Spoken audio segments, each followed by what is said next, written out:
Phlebotomy. Phlebotomy. What is phlebotomy? बिना mic मत। Phlebotomy. Okay.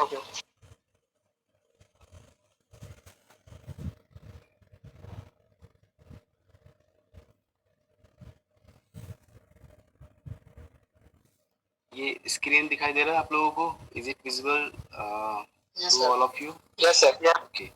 So there is a unit this is the last unit, that is phlebotomy, where we come to know that what is phlebotomy, what are the medical general terminology जो आप लोगों ने शायद इसमें पढ़े होंगे। ये जो पेपर है आपका animal physiology, sorry not animal, human physiology and anatomy paper है ना, इसमें आप लोगों ने टर्मिनोलॉजीज पढ़ी होंगी। पढ़ी हैं कि नहीं पढ़ी हैं?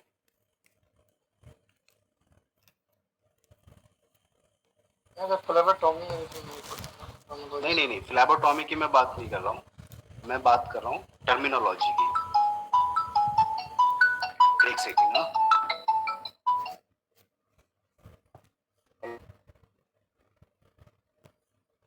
फिजियोलॉजी और एनाटॉमी पेपर में होगा कि एक इंसान है, उसके डिफरेंट प्लेन्स हैं, उन प्लेन्स को हम कुछ टर्म्स देते हैं, जैसे आपका वेंट्रल, डोर्सल, डायस्टल, ठीक है ना, एंटीरियर, पोस्टीरियर, ये तो कुछ बहुत ही कॉमन से हैं, इनके अलावा भी बहुत से होते हैं। ठीक है, ये पढ़ा है कि नहीं पढ़ा आप लोगों ने, ये पूछ रहा था मैं। यस सर पढ़ा है। हाँ ठीक है, तो वैसी टर्मिनोलॉजी जो है वो आपकी मेडिकल टर्मिनोलॉजी, तो जो सेम टर्मिनोलॉजी आप लोगों ने फिजियोलॉजी पढ़ी आपकी, that what is the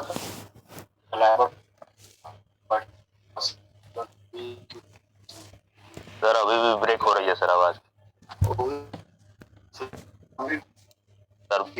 sir break हो रही है आवाज।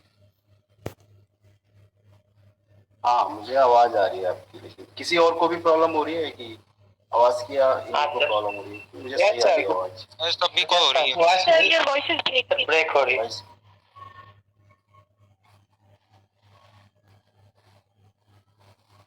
यस सर, क्लियर नहीं आ रहा है।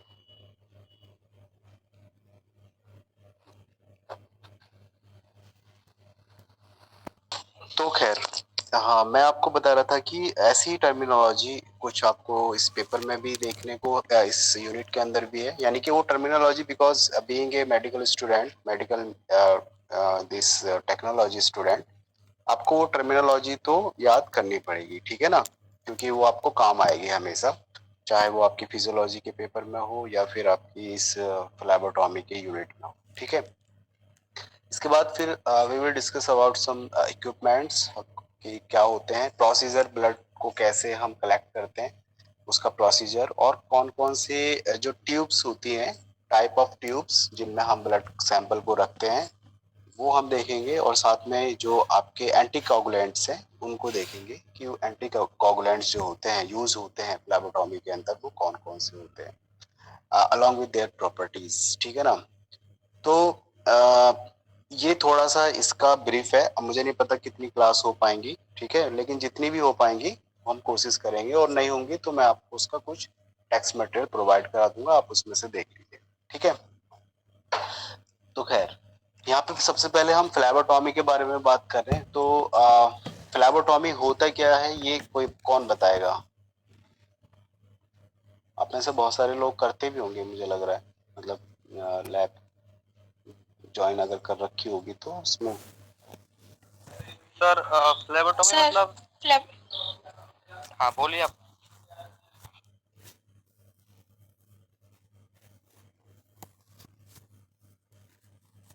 हाँ बोलिए, बताइए। फ्लैबोटॉमी मतलब सर जो मेडिकल में, जो सर लेबोरेटरी में ब्लड को सर इकट्ठा करके और ब्लड को टेस्ट करके बताते हैं कि कौन से डिजीज है आपको, और सर वो ब्लड बैंक्स में भी काम करते हैं।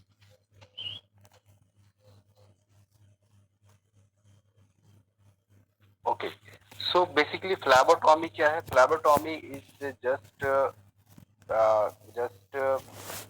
कलेक्शन ऑफ ब्लड और drawing drawing blood from the veins, ठीक है ना। तो फ्लैवो का मतलब क्या होता है? फ्लैवो मतलब कि जैसे कि इसमें भी लिखा हुआ वेन, ठीक है ना।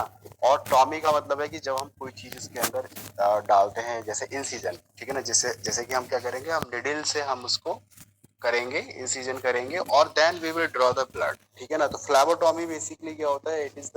It is just to the collection of blood, ठीक है ना, blood sample into different vials, ठीक है। तो इसको हम फ्लैबोटॉमी कहते हैं। इसके अंदर बहुत सारी चीजें होती है फ्लैबोटॉमी के अंदर, जैसे कि व्हाट इज द प्रैक्टिस, और कैसे हम ब्लड को अगर हम ड्रॉ कर रहे हैं या हम ब्लड को कलेक्ट कर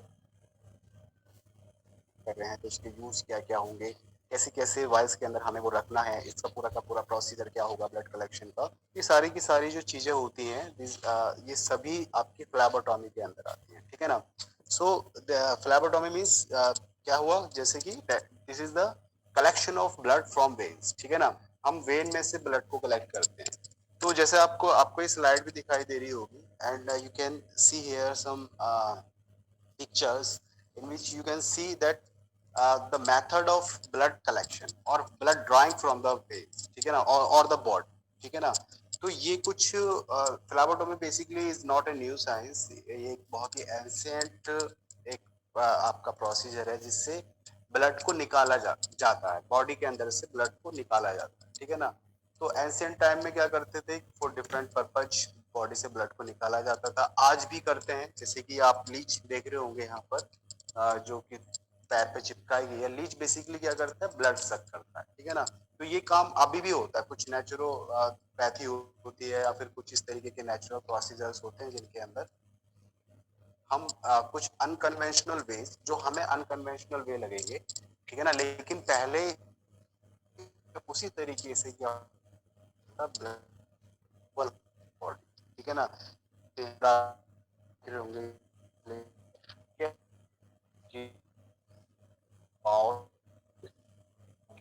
बॉल कहा जा रहा है, ठीक है ना। और या जैसे लीच आप देख रहे हो,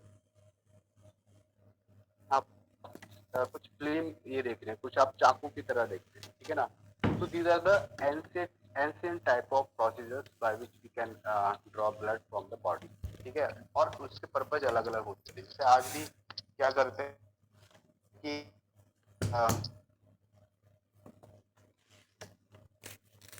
जो है बॉडी का जो गंदा ब्लड है, ब्लड को बाहर निकालते हैं, तो उसमें लीच यूज करते हैं। कुछ इस तरीके के, या कुछ कप होते हैं, उन कप को बॉडी पे लगाकर आपने देखा होगा, कहीं पर या सुना होगा, वहां से ब्लड को निकाला जाता है, ठीक है। तो कई बार क्या होता है, ओवर प्रोडक्शन ऑफ ब्लड भी कई सारी बीमारियों के लिए, जैसे आपका हाई ब्लड प्रेशर और इसी तरीके की प्रॉब्लम्स को क्रिएट करने में इन्वॉल्व होता है। तो अभी ब्लड को निकाला जाता है, ठीक है। तो खैर ये तो क्या है, ये सारे के सारे जो प्रोसीजर हैं, ये जो देख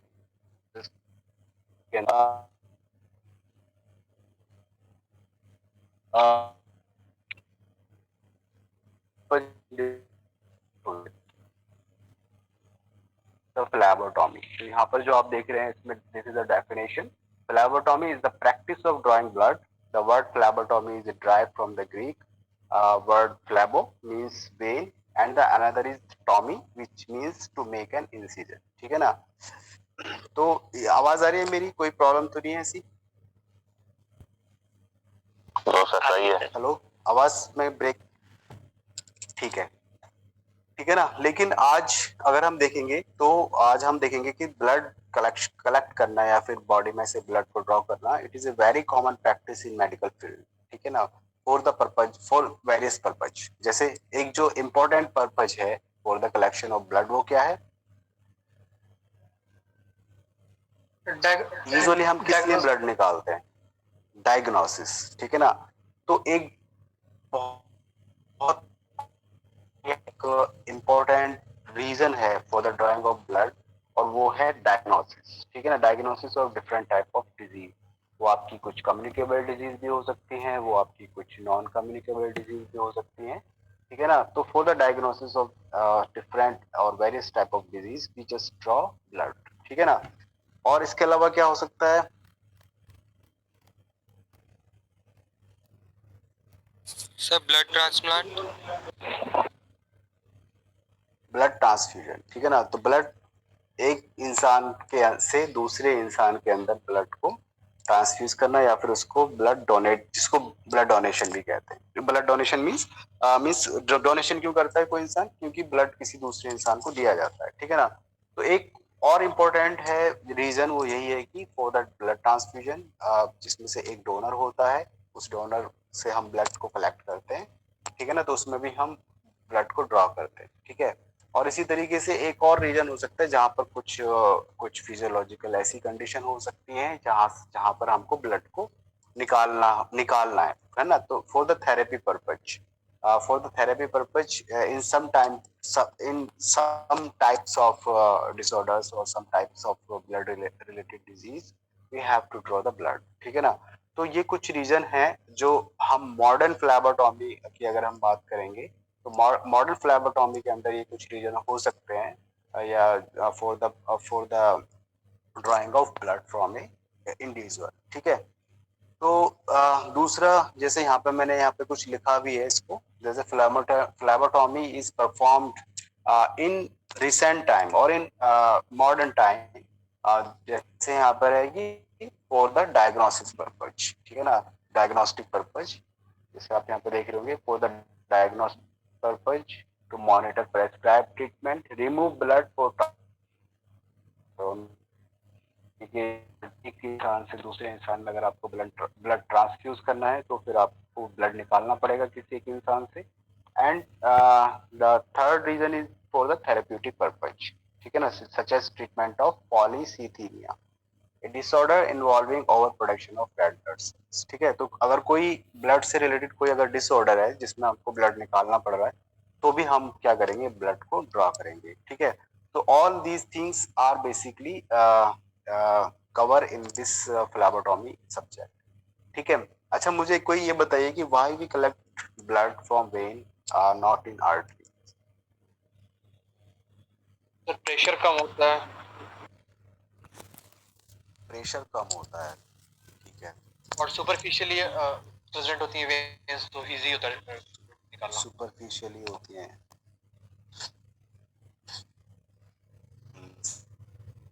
कुछ। और सर वेन्स में प्योर ब्लड,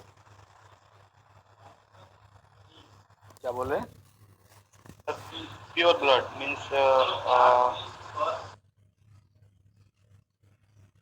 अच्छा, एक चीज मुझे बताइए कि why there are two types of blood means vessels, ठीक है, arteries and when.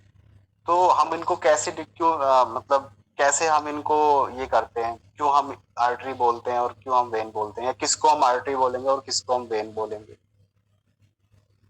Sir oxygenated blood जो कैरी करती है उस पर डिपेंड करता है सर। अगर हार्ट टू बॉडी की तरफ लेके जा रहा है तो आर्टरी, और मतलब बॉडी से हार्ट की तरफ लेके जा रहा है ब्लड तो वीन्स, इसके बेसिस पे होता है ऑक्सीजनेटेड ऑक्सीजनेटेड वीन, मतलब बेसिस है।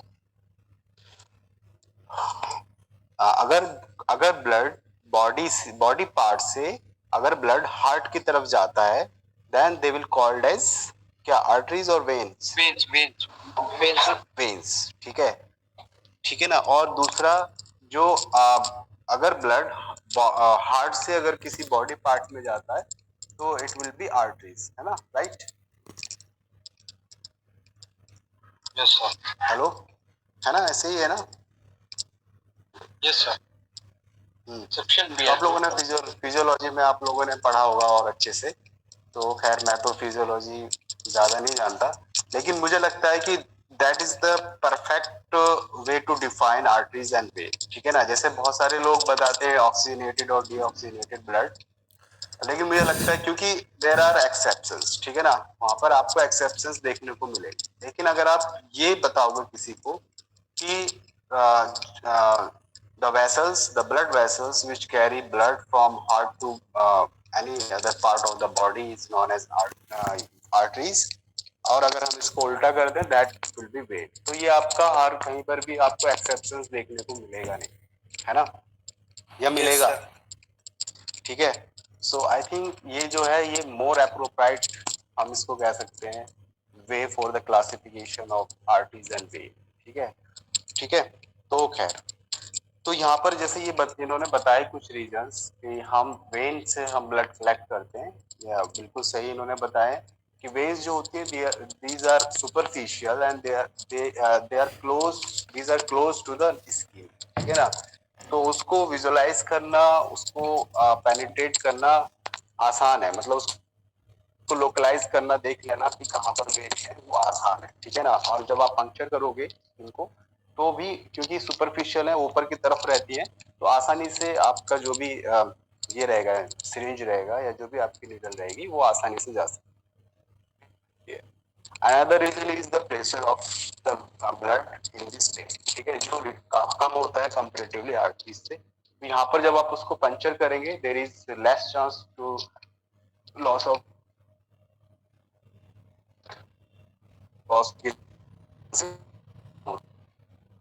जो ये ऑफ द वेन, आपका ब्लड वहां से लॉस नहीं होगा, क्योंकि जो प्रेशर होता है वो काफी कम होता है कंपेरेटिवली आर्टरीज के, ठीक है। और दूसरा रीजन कि जो वॉल होती है, the thickness of the wall is also less if we compare it with arteries, ठीक है ना। तो वहां पर इसको पंचर करना भी आसान रहता है, ठीक है। तो there are few reasons so that we prefer veins for collection of blood, ठीक है।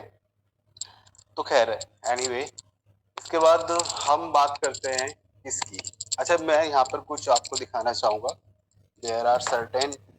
अच्छा, वो बताइए मुझे कि जो ब्लड का कलेक्शन का काम करते हैं, या फिर जो ब्लड को ड्रॉ करने का काम करते हैं, उनको क्या कहते हैं?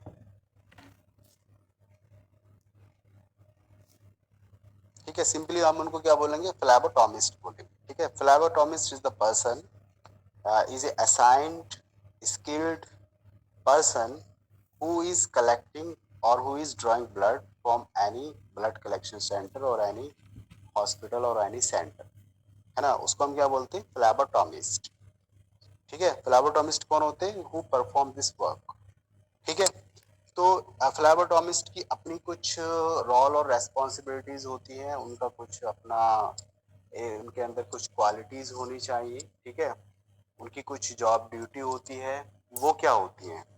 आप बताइए थोड़ा सा मुझे।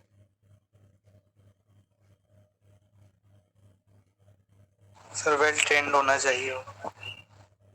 First of all he should be well trained, है ना। और in few countries he should be, he और शी शुड बी लाइसेंस्ड। जैसे यहाँ पर मेडिकल प्रैक्टिशनर्स होते हैं, और मेडिकल प्रैक्टिस जब भी कर सकते हैं जब उनके पास लाइसेंस होगा।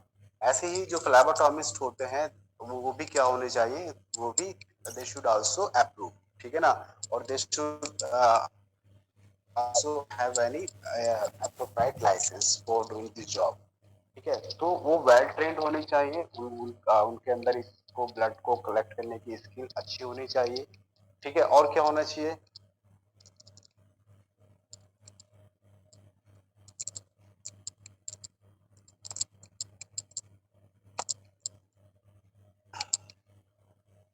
तो along of training, they should have some also they should have some other qualities too.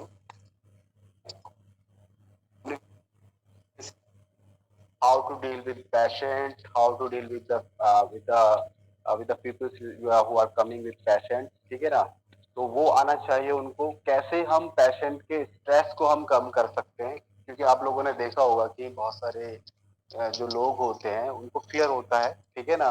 उनको फियर होता है कि इंजेक्शन नहीं लगवाते हैं, ठीक है।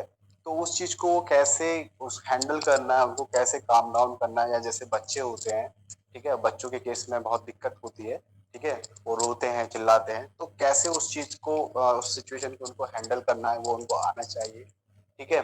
दूसरा क्या है कि आपका उनका उनका खुद को स्ट्रेस मैनेजमेंट करना कैसे आना चाहिए, क्योंकि एक जो उनकी जॉब है, जिस तरीके का जॉब रोल होता है, वो पूरा उनके ड्यूटी आवर्स ज्यादा होते हैं कई बार, और नहीं ज्यादा भी नहीं होते, तो उस एक ड्यूटी आवर के अंदर उनको बहुत सारे पेशेंट को डील करना होता है। तो कैसे वो अपने इस वर्कलोड को की वजह से जो स्ट्रेस होता है, कैसे उसको वो रिड्यूस करें, या कैसे वो उसको मेंटेन करें, ये उनको आना चाहिए, ठीक है। इसके अलावा उनको दूसरी जो कुछ चीजें हैं, जैसे उनको मैनेजमेंट प्रॉपर आना चाहिए, ठीक है ना। वो प्रॉपर जैसे इतने सारे सैंपल्स को उनको कलेक्ट करना है, ठीक है। मान लीजिए किसी एक फ्लैबोटॉमी सेंटर में मान लीजिए रोजाना अगर अराउंड 200 पेशेंट्स आते हैं, तो हर एक पेशेंट का जब वो करेंगे तो उसकी जो रिक्वायरमेंट है वो डिफरेंट होगी। जैसे किसी को उनको रखना है पर्पल ट्यूब के अंदर, किसको रखना है उनको रेड ट्यूब के अंदर, किसको उनको ग्रीन ट्यूब के अंदर रखना है। तो ये सारी चीजें जब देखोगे तो बल्क में ये होगा, तो उस पूरे बल्क को वो कैसे उनको मैनेज करना है, किस तरीके से वो उनके उनके अंदर मैनेजमेंट स्किल अगर प्रॉपर नहीं है तो फिर वो वहां पर गड़बड़ कर सकते हैं, ठीक है ना। क्योंकि सभी जितने भी सैंपल होंगे सभी को उनको प्रॉपर लेबल भी करना है, और ये भी उनको आना चाहिए कि जब कोई पेशेंट आता है जिसका सैंपल हमने लिया है, तो उसकी जो भी रिक्वायर्ड इंफॉर्मेशन है वो क्या क्या होनी चाहिए, किसी एक पर्टिकुलर पेशेंट के लिए क्या हो, ये क्या वो किसी दूसरे पेशेंट के लिए अलग हो सकती है। तो ये सारी नॉलेज उनको आनी चाहिए, ठीक है ना। अलॉन्ग विद दिस कुछ जो दूसरी बेसिक मेडिकल टेक्निक्स हैं, जैसे बीपी नापना है, या फिर जैसे ब्लड सॉरी जैसे आपका ये फीवर वगैरह देखना है, ठीक है। ये सारी चीजें, ये जो कुछ बेसिक सी चीजें, ये भी उनको आना चाहिए, ठीक है ना। तो ये सारी की सारी कुछ क्वालिटीज जो हैं वो एक फ्लैबोटॉमिस्ट के अंदर होनी चाहिए, जिससे कि वो अपने जो भी उसकी जॉब रोल है उसको वो प्रॉपर तरीके से परफॉर्म कर सके, ठीक है। तो खैर एनीवे ये बहुत बेसिक सी बात है, और इसको आप बार बार ये चीजें आपकी आएंगी जब आप लेबोरेटरी मैनेजमेंट पढ़ोगे या फिर आप कुछ सेफ लेबोरेटरी प्रैक्टिस पढ़ोगे, तो वहां पर ये कुछ चीजें आपकी बार बार आएंगी कि what should be the quality of A medical technologist, ठीक है ना। एक मेडिकल टेक्नोलॉजिस्ट के अंदर क्या क्या क्वालिटीज होनी चाहिए other than the skill which he got from any institute और फ्रॉम एनी सेंटर, ठीक है ना। तो उसकी जो बेसिक जो पर्सनैलिटी की जो क्वालिटीज हैं वो क्या क्या होनी चाहिए, ठीक है ना। तो पोलाइट होना चाहिए, हम्बल होना चाहिए, ही शुड बी ही और शी शुड बी हॉनेस्ट, ठीक है। और क्योंकि आप पता है कि जब कोई भी सैंपल मिक्स अगर हो गया या कोई भी सैंपल अगर सही तरीके से नहीं निकाला गया है, तो उसके रिजल्ट्स भी वहां पर आपके गड़बड़ हो सकते हैं, जिसकी वजह से गलत इंडिविजुअल के लायक हो सकता है, ठीक है। तो एक होनेस्ट होना चाहिए, he should have proper communication with the patient as well as the health means medical practitioners, ठीक है। और ये सारी चीजें उसको आनी चाहिए। अलॉन्ग विद ही और she should have some computer knowledge, ठीक है ना, क्योंकि आपको पता है कि बिना कंप्यूटर के आज तो कुछ होना नहीं है, ठीक है। तो ये सारी चीजें कुछ क्वालिटीज एक फ्लैबोटॉमिस्ट के अंदर भी होनी चाहिए, और यही क्वालिटी आपकी जो मेडिकल टेक्नोलॉजिस्ट होते हैं उनके अंदर भी होनी चाहिए। तो बेसिकली मेडिकल टेक्नोलॉजिस्ट ही फ्लैबोटॉमिस्ट भी होते हैं, अगर वो उस एक पर्टिकुलर वर्क स्टेशन पर अगर वो काम करते हैं, ठीक है। तो खैर एनीवे यहाँ पर हम थोड़ी बहुत बात करेंगे कुछ मेडिकल टर्मिनोलॉजी के बारे में। आवाज आ रही है आप लोगों को मेरी?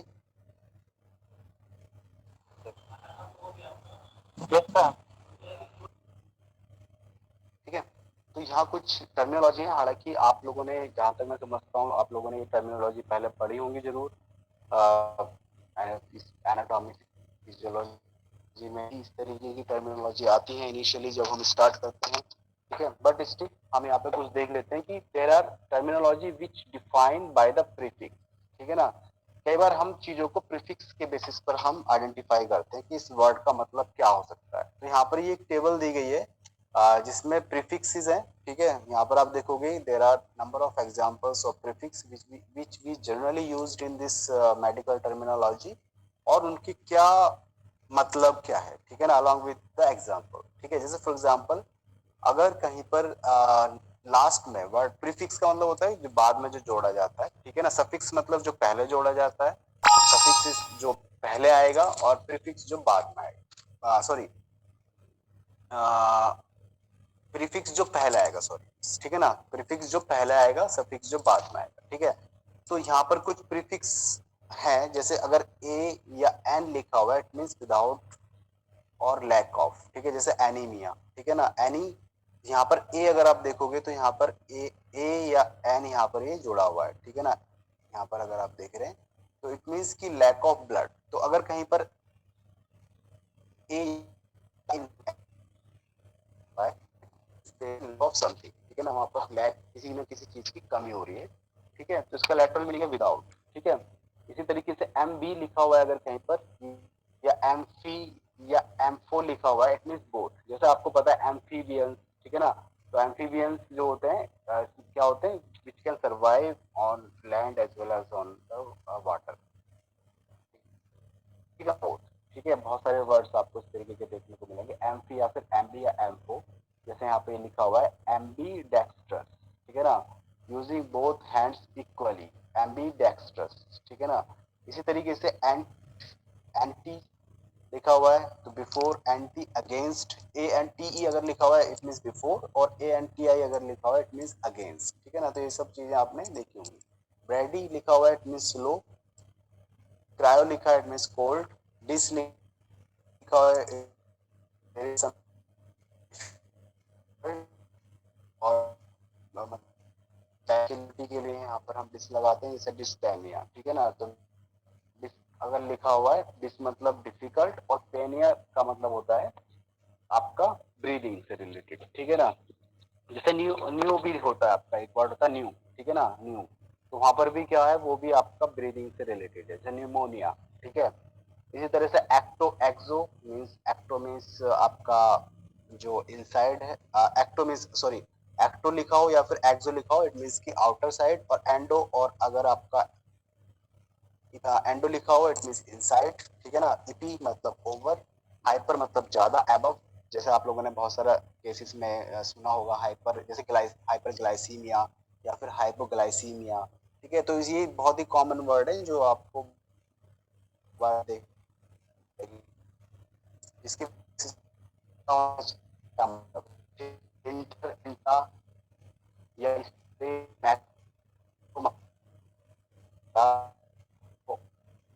स्मॉल, और या Sir, your voice is breaking. अच्छा, वही नहीं आ रहा है क्या आपको, आवाज नहीं आ रही है? Hello, is it any problem in voice? Sir, अब आ रही है आवाज। नो सर, आप सही है सर। ओके, तो आपको स्लाइड दिखाई दे रही होगी, मैं आपको ये शेयर करूंगा, मतलब शेयर भी कर दूंगा इस चैप्टर आप लोगों को, लेकिन यहाँ पर क्या है कि ये टेबल है जहाँ पर कुछ हमने प्रीफिक्स हम देख रहे हैं, ठीक है ना। तो ये इन प्रीफिक्स की बेसिस पर हम बहुत सारे जो टर्म्स होते हैं उनको हम समझ सकते हैं इन दिस मेडिकल फील्ड, ठीक है ना, ठीक है।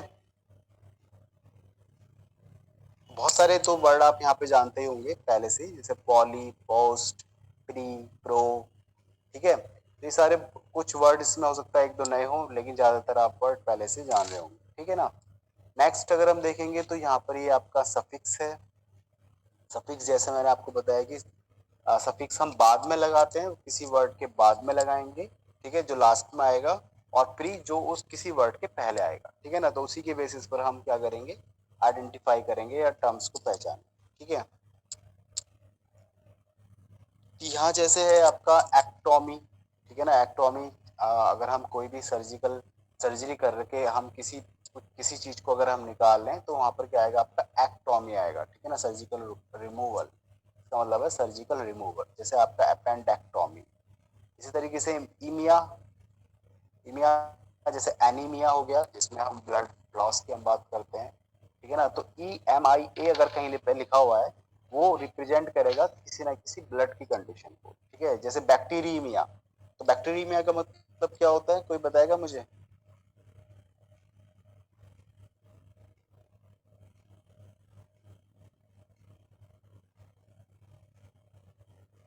Hello, am I Audible?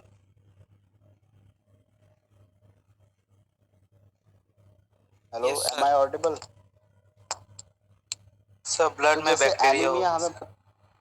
Bacteria present in blood, ठीक है, राइट, ठीक है ना। ऐसी तरीके से आपके जब भी ब्लड में कोई पैरासाइट होगा तो उसको हम ईमिया, इसी तरीके से हम उसको पैरासीटीमिया जैसे है फॉर एग्जांपल, तो parasitemia means parasite found in blood, ठीक है। इसी तरह से जैसे बैक्टीरिया अगर ब्लड में है तो इट मींस बैक्टीरियमिया।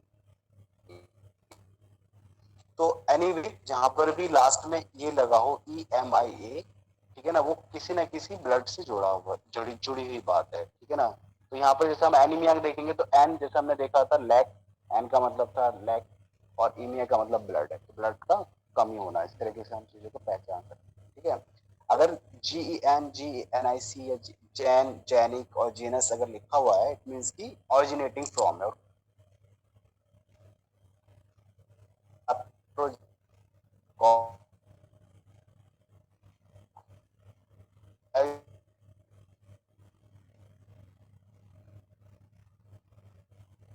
होते हैं जो डिजीज कॉज करते हैं।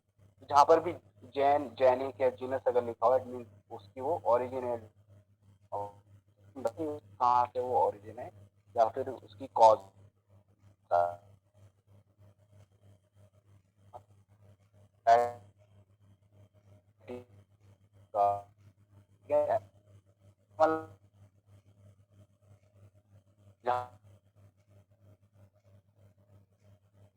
अगेन वाइस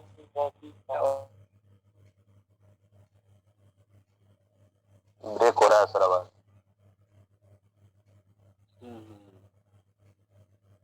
तो फ्लक्चुएशन है बहुत ज्यादा नेटवर्क में, जिसकी वजह से प्रॉब्लम है, ठीक है। ठीक है, एनीवे मैं बोल रहा था कि जहां पर भी आइटिस लिखा हो, इट मींस पार्ट कोई लिखा है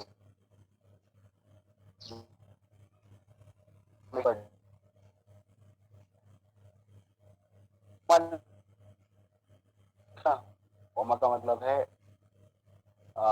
ग्रोथ, ठीक है ना। जैसे या ट्यूमर या ग्रोथ एक ही बात है। ट्यूमर मीन जहाँ पर कोई अनडिजायर्ड ग्रोथ अगर हो रही है या अनकंट्रोल्ड ग्रोथ अगर हो रही है, दैट इज द ट्यूमर। जैसे हीमेटोमा, ठीक है ना, हीमेटोमा मीन्स यहाँ पर जैसे ओमा जोड़ा हुआ है, हीमेट मतलब ब्लड से रिलेटेड है ये, ठीक है ना। तो अगर ज्यादा ग्रोथ हो रही है, ठीक है। ओसिस, ओसिस किसी कंडीशन को बताएगा, जैसे ट्यूबरक्लोसिस, ठीक है ना। Tuberculosis means this is a disease caused by Mycobacterium tuberculosis, और ये जो लंग्स है उनकी कंडीशन को बताता है कि यहाँ पर ये डिजीज डायरेक्टली इसका जो मतलब है वो डिजीज है।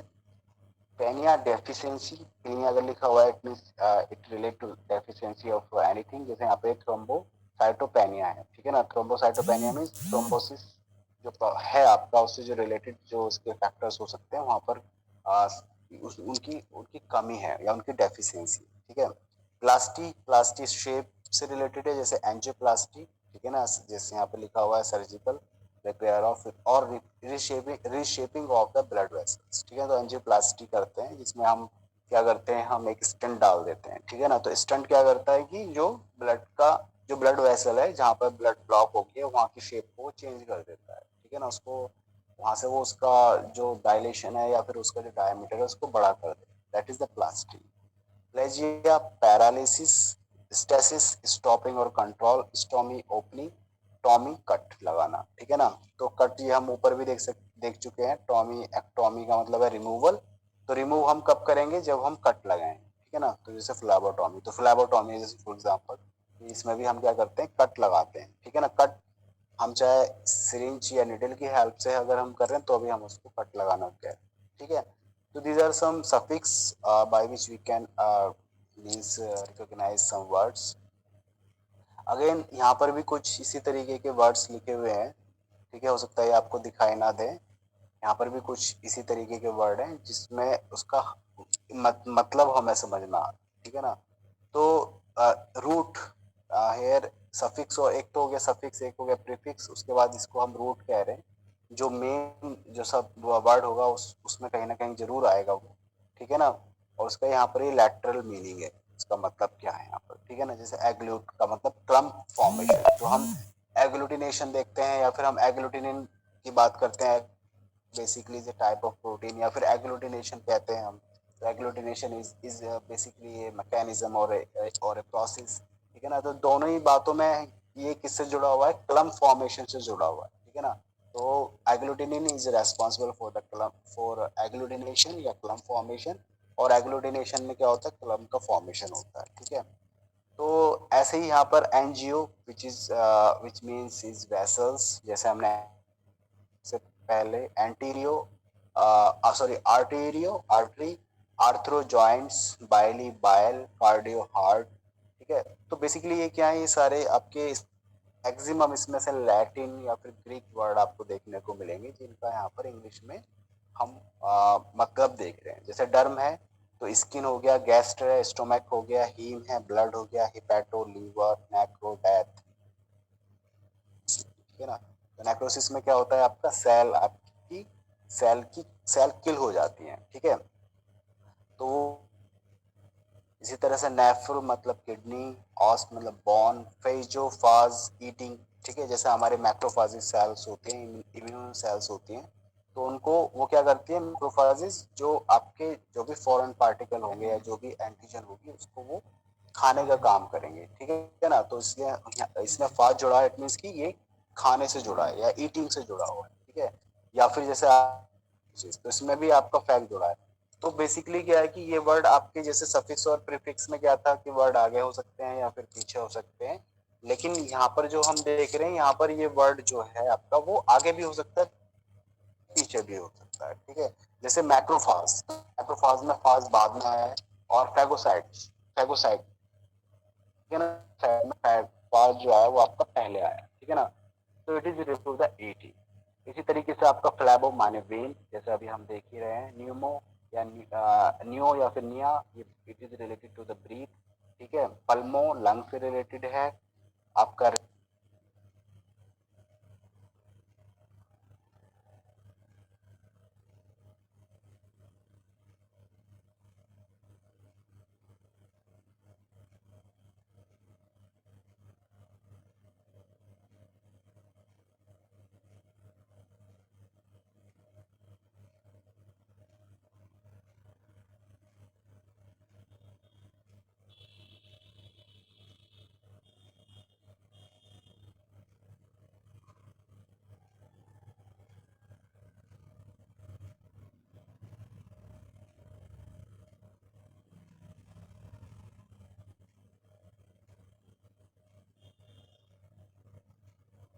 Hello, am I Audible?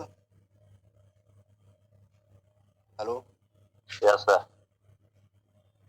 बीच में कनेक्शन हो गया था, खत्म। ठीक है ना, तो खैर एनीवे, स्लाइड आप लोगों को लेकिन दिख रही होंगी, आई थिंक दिख रही है कि नहीं दिख रही? नहीं दिख रही।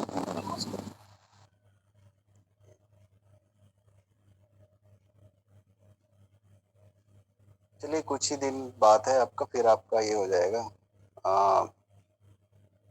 नेक्स्ट सेमेस्टर से होपफुली आपका ऑनलाइन ऑफलाइन हो जाएगा, तो आ पाओगे फिर। अभी दिखाई दे रहा है स्क्रीन?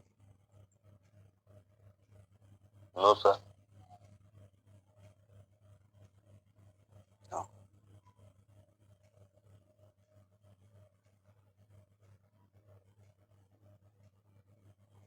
हो नहीं पा रहा, एक्चुअली कनेक्ट नहीं हो पा रहा। खैर एनीवे, वो एक चैप्टर है, वो मैं आप लोगों के साथ शेयर कर दूंगा। ठीक है, तो वो कुछ वर्ड्स हैं, और वो ये वर्ड बात करें तो बहुत सारे टर्मिनोलॉजी हम पहले से ही जानते हैं। ठीक है, कुछ जैसे जैसे हम टेक्स्ट पढ़ेंगे या जो जो चीजें हमारे सामने आएंगी वो हम समझते चले जाएंगे। ठीक है, तो बेहतर है आप उसको एक बार रीड आउट करिए, रीड आउट करने के बाद में कम से कम उसको फिलहाल एक बार याद करने की कोशिश करिए कि किस वर्ड का मतलब क्या हो सकता है। ठीक है ना, और जो फिजियोलॉजी पेपर में आपने देखा होगा और उसमें भी आपने इस तरीके की टर्मिनोलॉजी पढ़ी होगी, उससे उसको कोरिलेट करने की कोशिश करिए, और वहां से दोनों चीजों को जब आप देखेंगे, क्योंकि फिजियोलॉजी में आपने इसको इमेज वगैरह भी देखी होंगी इन टर्मिनोलॉजी से रिलेटेड, तो आप बहुत अच्छी तरीके से उसको कनेक्ट कर पाएंगे। ठीक है, एक बार मैं और देखता हूँ,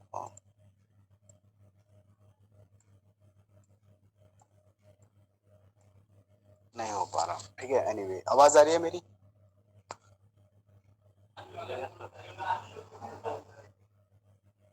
hello, audible? Am I audible? Yes sir, कभी कभी कट रहा। ठीक है, ठीक है, ठीक है, चलिए, तो ठीक है, कोई बात नहीं, मैं शेयर करूंगा आप लोगों के साथ भी। ठीक है ना। दूसरा, इसके बाद फिर हम कुछ बेसिक कंपोनेंट या बेसिक इक्विपमेंट्स की हम बात करते हैं। ठीक है ना, बेसिक इक्विपमेंट मतलब हमने ये देखा कि फ्लैबोटॉमिस्ट की वो एक असाइंड पर्सन है या फिर वो एक पर्सन है जिसको अथॉरिटी है ब्लड निकालने की, ठीक है, और उसकी कुछ रोल रेस्पॉन्सिबिलिटीज हैं। इसके अलावा वहाँ हम बात करते हैं कि कुछ आपके इक्विपमेंट्स के बारे में बात करते हैं, ठीक है ना, which are used for the process of this phlebotomy, ठीक है। और इसमें दो तरीके की चीजें, एक वो इक्विपमेंट्स होंगे जो बेसिक से इक्विपमेंट्स होंगे जो आप जिनकी जरूरत पड़ेगी आपकी जब आप ब्लड को कलेक्ट करने के लिए जाएंगे, और कुछ इक्विपमेंट्स होंगे which are directly related to the drawing of blood, ठीक है ना। तो इसमें क्या है आपका, जैसे आपके सिरिंज हो गए या फिर आपका नीडल हो गया या फिर आपके वैक्यूटेनल्स हो गए आपके, ठीक है, या फिर आपका टर्निकेट हो गया, ये सारे के सारे डायरेक्टली क्या है आपके ब्लड कलेक्शन से रिलेटेड है, कुछ बेसिक चीजें। तो वो बेसिक चीजों के बारे में हम बात करते हैं पहले, ठीक है। आवाज आ रही है मेरी? Yes sir. ठीक है। तो there should be a work station, ठीक है ना, या there should be a centre, या या there should be a place where blood has to be collected, ठीक है ना। तो पूरे किसी भी हॉस्पिटल के अंदर या किसी भी सेंटर के अंदर एक जगह होगी जहां पर ये आपका सेंटर होगा, ठीक है, जहां पर ब्लड पेशेंट जाएगा अपना ब्लड लेकर आएगा, ठीक है ना। और एक पॉइंट ऑफ केयर भी होता है जहां पर खुद आपका ये जाएगा, फ्लावोटॉमिस्ट जाएगा और पेशेंट का ब्लड निकाल के लेकर आएगा, ठीक है ना। दोनों चीजें हो सकती है, ठीक है ना। तो एक जगह की जरूरत पड़ेगी हमें, एक सेंटर की जरूरत पड़ेगी, इसके अलावा एक आपकी एक स्पेशल एक चेयर भी होती है, ठीक है, जिसपे पेशेंट बैठेगा और बैठने के बाद में उसमें जो भी उसका हाथ जिस पोजीशन में रखेगा वो एक रेस्टिंग स्टेज में होगा। आप लोगों ने कैंप वगैरह लगते हैं तो वो एक एक चेयर रहती है, ठीक है ना, या उसको रिक्लाइनर भी कह सकते हैं। अगर आप थोड़े अच्छे किसी ब्लड सेंटर में जाओ, कलेक्शन सेंटर में जाओगे तो रिक्लाइनर रहता है पूरा प्रॉपर, और एक पोजीशन में जो भी डोनर होता है वो लेट जाता है आराम से, उसकी सारी जो पोजीशन होती है या फिर जो उसका हाथ होता है वो पूरा एक रेस्टिंग पोजीशन में होता है, ठीक है। तो there should be a chair, ठीक है ना, which is required for properly sitting of the patient, ठीक है, और जिसमें वो अपने हाथ वगैरह को ढंग तरीके से रख सके आराम से। इसके बाद फिर क्या होगा आपका, इसके बाद फिर एक आपके जो भी इक्विपमेंट्स हैं related to the blood collection, जैसे सिरिंज हो गई या वैक्यूटेनर हो गया, टर्निकेट्स हो गए, ये सारे के सारे कैरी करने हैं, ठीक है ना। ये सारे के सारे कैरी करने के लिए या तो एक कार्ट होनी चाहिए या फिर कोई बास्केट टाइप की चीजें होनी चाहिए जिसमें सारी चीजें प्रॉपर तरीके से अरेंज रखी हुई हो, ठीक है, वो होना चाहिए। इसके अलावा फिर क्या होना चाहिए आपका, ग्लव्स, ग्लव्स जो है वो होने चाहिए। एक मिनट, हाँ।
हेलो,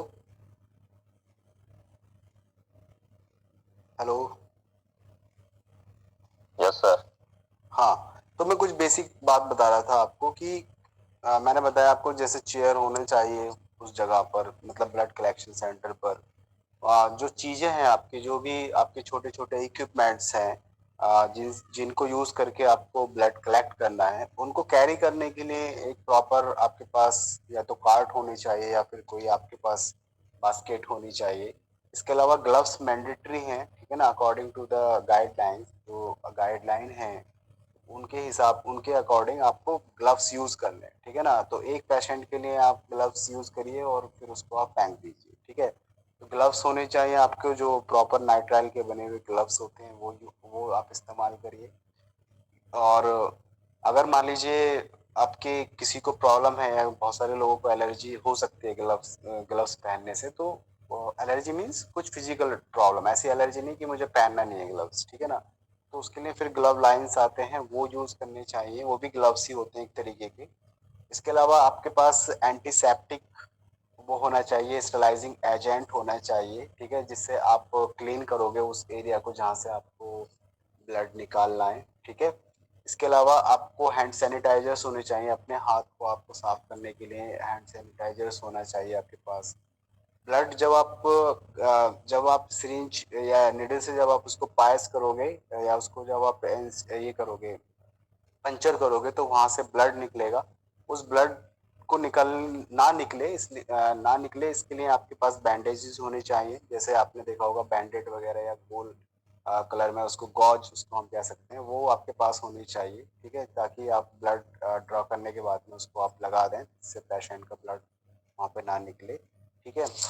तो इसके अलावा आपके पास पेन और ये सारी चीजें होनी चाहिए, स्लाइड्स वगैरह होनी चाहिए, ट्यूब्स वगैरह होनी चाहिए, ठीक है। तो ये कुछ बेसिक सी चीजें हैं जो होनी चाहिए, या ये बेसिक इक्विपमेंट्स हैं जो आपके ब्लड कलेक्शन के टाइम पे ये लगते हैं, ठीक है ना। इसके अलावा फिर दूसरे कुछ इक्विपमेंट्स आते हैं जो यूज होंगे आपके ब्लड को ड्रॉ करने में, ठीक है ना, जिसमें मैं बता रहा था आपको डिफरेंट टाइप की needles हो गए सर, ठीक है। तो ये मैम बाद में डिस्कस करेंगे, अभी फिलहाल इतना रहने देते हैं, ठीक है ना। अच्छा, मुझे एक चीज ये बताइए कि आपका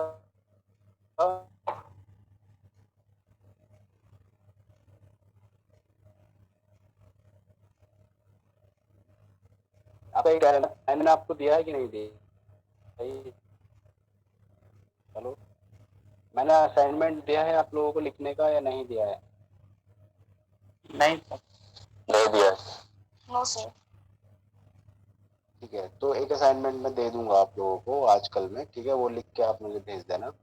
और दूसरा मैं पूछ रहा हूँ कि आपका मुझे 3rd यूनिट का टेस्ट लेना है, ठीक है। अभी आपके 2 ही टेस्ट हुए हैं, तो एक 3rd यूनिट का टेस्ट लेना है, वो मैं कब लूँ?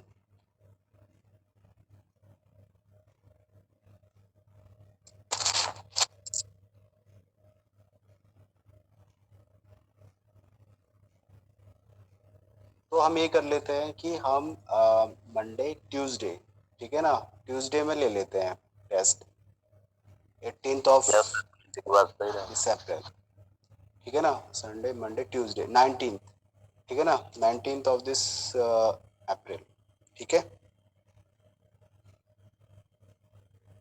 ठीक है। Excuse me sir. Okay sir. हाँ बोलिए बोलिए सर बोलिए। आरआर सर ने भी टेस्ट बोल रखा है इन दिनों में कहीं। हाँ तो दोनों दे दीजिए, मंडे आप को बोले हैं मंडे को बोले तो बोले हैं सर।